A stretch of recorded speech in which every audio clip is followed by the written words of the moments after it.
établit une fête au 8e mois, le 15e jour du mois, comme la fête qui se célébrait en Juda, et il offrit des sacrifices sur l'autel. Voici ce qu'il fit à Béthel afin que l'on sacrifiât au veau qu'il avait fait. Il plaça à Béthel les prêtres des hauts lieux qu'il avait élevés. Et il monta sur l'autel qu'il avait fait à Béthel le 15e jour du 8e mois qu'il avait choisi de son gré. Il fit une fête pour les enfants d'Israël, et il monta sur l'autel pour brûler des parfums. 1 Roi, chapitre 13.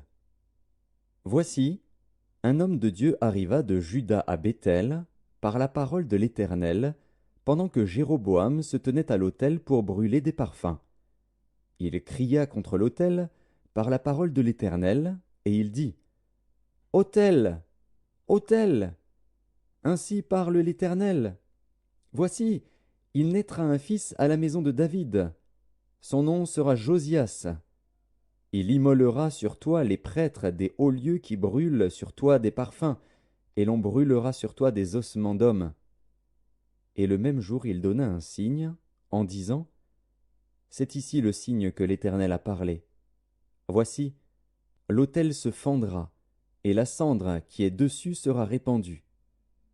Lorsque le roi entendit la parole que l'homme de Dieu avait criée contre l'autel de Béthel, il avança la main de dessus l'autel, en disant, Saisissez-le. Et la main que Jéroboam avait étendue contre lui devint sèche, et il ne put la ramener à soi. L'autel se fendit, et la cendre qui était dessus fut répandue, selon le signe qu'avait donné l'homme de Dieu, par la parole de l'Éternel. Alors le roi prit la parole, et dit à l'homme de Dieu, Implore l'Éternel, ton Dieu, et prie pour moi, afin que je puisse retirer ma main. L'homme de Dieu implora l'Éternel, et le roi put retirer sa main, qui fut comme auparavant.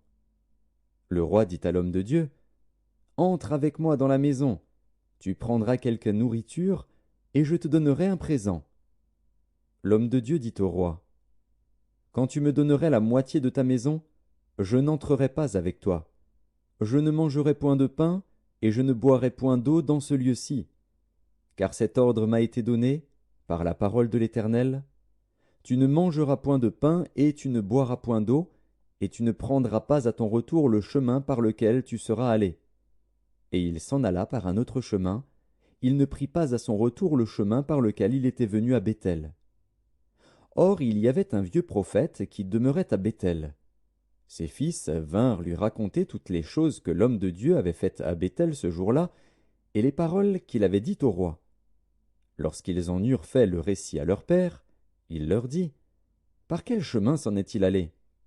Ses fils avaient vu par quel chemin s'en était allé l'homme de Dieu qui était venu de Juda. Et il dit à ses fils, Sellez-moi l'âne,